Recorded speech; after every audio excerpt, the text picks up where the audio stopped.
দেখো দুর্গাপূজা শেষ হয়ে কালী পুজোয় চলে আসছে প্রায়, আর আমি এখনও দুর্গাপূজার ব্লগ দিয়ে যাচ্ছি।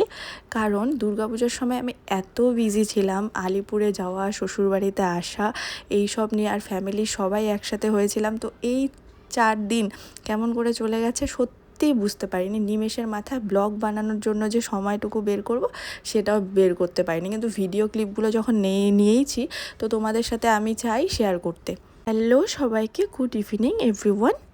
দেখো সপ্তমীর দিন সন্ধ্যার সময় রেডি হয়ে বেরিয়ে গেছি, যাব হচ্ছে একটু ঘাগড়া সাইডে। মানে আমার ইচ্ছে ছিল এইদিকের পুজোগুলো মোটামুটি সব ঘুরেছি, তো ঘাগড়া সাইডে যাই।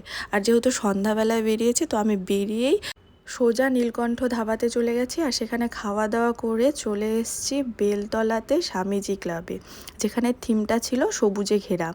আর এই থিমটা অনেক জায়গায় করেছে, যেমন কুচবিহারে, তারপর আসামে ধুবড়িতে, আরও অনেক জায়গা করেছে। সত্যি থিমটা কিন্তু অপূর্ব সুন্দর আর ইনস্টাগ্রামের ভাইরাল থিম। মানে আমি যখন ইনস্টাগ্রামে এই থিমটা দেখছি, হ্যাঁ আমি ভেবেছি স্বামীজি ক্লাবে লেখা আছে নিচে কুচবিহারের পুজো। তো বেশ ভালো লেগেছে, একই রকম থিমের অনেক জায়গায় হয়েছে।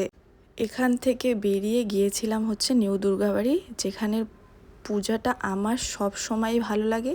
আর এখানে মায়ের মূর্তি সৌন্দর্যটাই একদম অন্যরকম, এত অপূর্ব বলে বোঝানো যাবে না। তারপর এসেছি এই মণ্ডপটায়, এই মণ্ডপের থিমটাও আমার প্রচণ্ড ভালো লেগেছে। আর এখানে তো আমি অনেক ফটো তুলেছি, জানো তো। এখানে এসেই আমি দেখছি যে মার পুজো হচ্ছে, আর তখনের যে ভাইবটা ছিল না, একদম বলে বোঝানো যাবে না।